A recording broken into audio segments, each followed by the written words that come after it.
Hi friends, welcome to social team பது channel.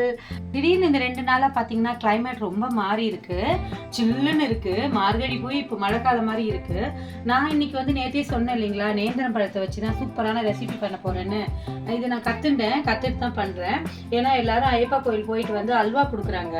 அந்த அல்வா பார்த்தீங்கன்னா ஒரு சின்ன பீஸ் தான் கொடுக்குறாங்க. அது வீட்டில் இருக்கிறவங்களுக்கு பத்த மாட்டேங்குது. ஸோ நம்ம ஏன் அல்வா ட்ரை பண்ணக்கூடாது அப்படின்னு சொல்லிட்டு தான் இந்த அல்வா நான் இந்த நேந்திரம் பழத்தை வச்சு பண்ண போகிறேன். வாங்க சிம்பிளா சூப்பரான ஒரு ரெசிபி பண்ணலாம், ஈஸியா பண்ணிடலாம்.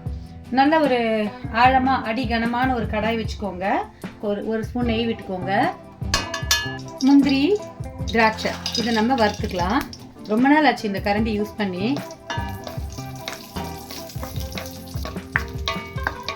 பாதாம், பிஸ்தா, உங்களுக்கு என்ன நட்ஸ் எல்லாம் வேணுமோ அதெல்லாம் போட்டுக்கோங்க. இது பேசிக் கிஸ்மிஸும் முந்திரியும். இதை அப்படியே ஷிஃப்ட் பண்ணிக்கலாம் ஃப்ரெண்ட்ஸ்.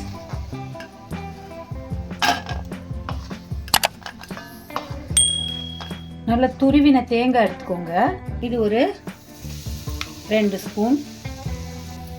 இதையும் இந்த நெய்லியே வறுத்துக்கலாம். இது வந்து கேரளா ஸ்டைல் நேந்திரம் பழம் அப்படிங்கிறதுனால நான் தேங்காய் இப்படி போடுறேன். சாப்பிடும்போது இது வந்து நல்ல நடுவில் மாட்டும், ரொம்ப டேஸ்ட்டாக இருக்கும். அதனால் ஃப்ரெண்ட்ஸ், தேங்காய் நல்லா ப்ரௌன் ஆகும். அந்த ஈர வாடை போயிட்டு தேங்காயோட வாசனை நல்லா வரும். அந்த ஸ்டேஜில் எடுத்துடலாம். அவ்வளோதான் ஃப்ரெண்ட்ஸ். இதோட நம்ம பேஸ் அல்வாக்கு ரெடி பண்ண வேண்டியது. இது காமன் ஃப்ரெண்ட்ஸ். நேந்திரம் பழம் நல்லா கனிஞ்ச பழம். இது எப்படி இருக்கு பார்த்தீங்களா, அந்த கலரே.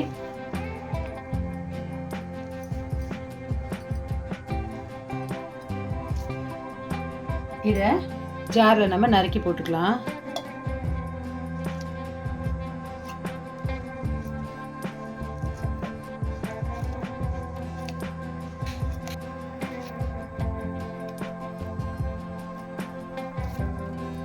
இந்த மாதிரி நறுக்கி போட்டலாம். நான் ஒரு பழம் தான் எடுத்திருக்கேன். 1 ஸ்பூன் மைதா மாவு.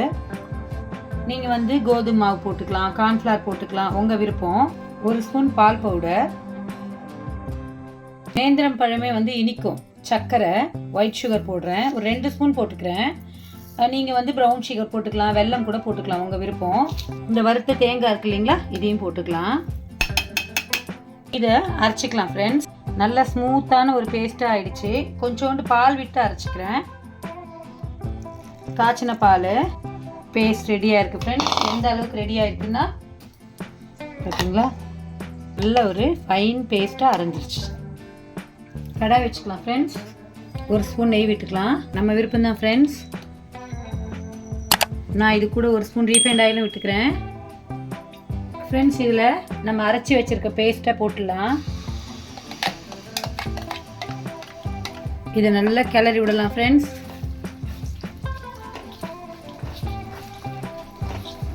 அடி பிடிக்காம கிளறணும்.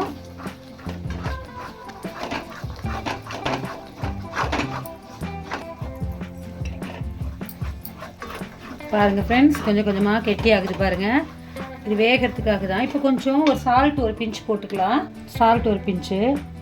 நல்ல வாழைப்பழ ஸ்மெல்ல டேஸ்ட்டை வந்து ஈக்குவலைஸ் பண்ணோம். எப்பயுமே வந்து இனிப்பு பண்ணும்போது ஒரு சிட்டிகை சால்ட்டு போட்டோம்னா ஈக்குவலைஸ் பண்ணும். பார்த்தீங்களா, நம்ம விட்ட அந்த 2 ஸ்பூன் நெய், கொஞ்சம் ரீஃபைண்ட் ஆயில், இதுவே வந்து பார்த்திங்கன்னா உங்களுக்கு கடாயில் ஒட்டாமல் வர ஆரம்பிச்சிருச்சு. இப்போ நம்ம கொஞ்சம் மைதா மாவு போட்டதுனால அது வேகணும். ஸோ சிம்மில் வச்சு இந்த மாதிரி நீங்கள் ஒரு 10 நிமிஷம் கலர வேண்டியிருக்கு. இந்த ஸ்டேஜில் ஏலக்காவை பொடி இருந்தால் போட்டுக்கோங்க. எங்கள் வீட்டில் ஏலக்காய் இப்படி தான் பிடிக்கும். நான் வந்து நசுக்கி போட்டிருக்கேன். பார்த்தீங்களா, பிரிய ஆரம்பிச்சிருச்சு பாருங்கள். மேற்கொண்டு 1 ஸ்பூன் கூட நெய் விட வேண்டாம். நம்ம முதல்ல விட்ட நெய்யே வந்து வெளியில் வர ஆரம்பிக்கும். இது வந்து அந்த நேந்திரம் பழத்தோட ஒரிஜினல் கலரில் வந்துட்டுருக்கு. உங்களுக்கு வந்து ஃபுட் கலர் வேணும்னா நீங்கள் ஃபுட் கலர் போட்டுக்கோங்க. முந்திரி, திராட்சை போட்டுக்கலாம். 90% ரெடி ஃப்ரெண்ட்ஸ். பார்த்தீங்களா, நம்ம விட்ட அந்த நெய்யும் 2 ஸ்பூன் ரீஃபைண்ட் ஆயிலும் அப்படியே வெளியில் வருது. நெய் வாசனை வருது இல்லை இஷ்யூ. சூப்பரான அல்வா ரெடி ஆயிடுத்து.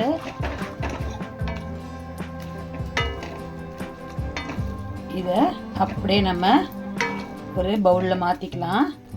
செலவே கிடையாது. ஒரே ஒரு நேந்திரம் பழம் 2 ஸ்பூன் நெய் போட்டேன். அதுவே எனக்கு அதிகம்னு தோணுது. ஏன்னா பாருங்கள் நெய் எவ்வளோ பிரிஞ்சு வருது. இது அப்படியே நான் பாருங்கள் சுருண்டு அப்படியே உருட்டி எடுத்துட்டேன் பாருங்கள் கரண்டியில்.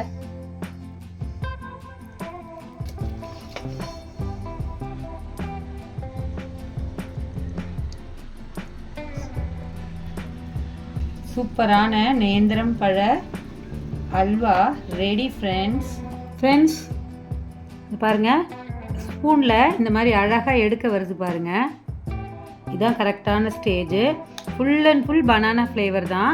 இதில் ஒரு பெரிய ப்ளஸ் என்னென்னா எனக்கு பனானா பிடிக்காது. நான் வந்து இதை டேஸ்ட் பண்ணணும். ஸோ நான் இதை வந்து அவங்க ஐஷா அப்பா கிட்ட தான் கொடுக்க போகிறேன் டேஸ்ட் பண்ணுறதுக்கு. ஹோப் நல்லா இருக்குன்னு தான் கண்டிப்பாக சொல்லுவாங்க. ஏன்னா அவங்களுக்கு ரொம்ப பிடிக்கும் இனிப்பு, வாழைப்பழம் ரொம்ப பிடிக்கும். ஸோ அடுத்த ஒரு வீடியோவில் நான் உங்களை பார்க்குறேன். Bye friends.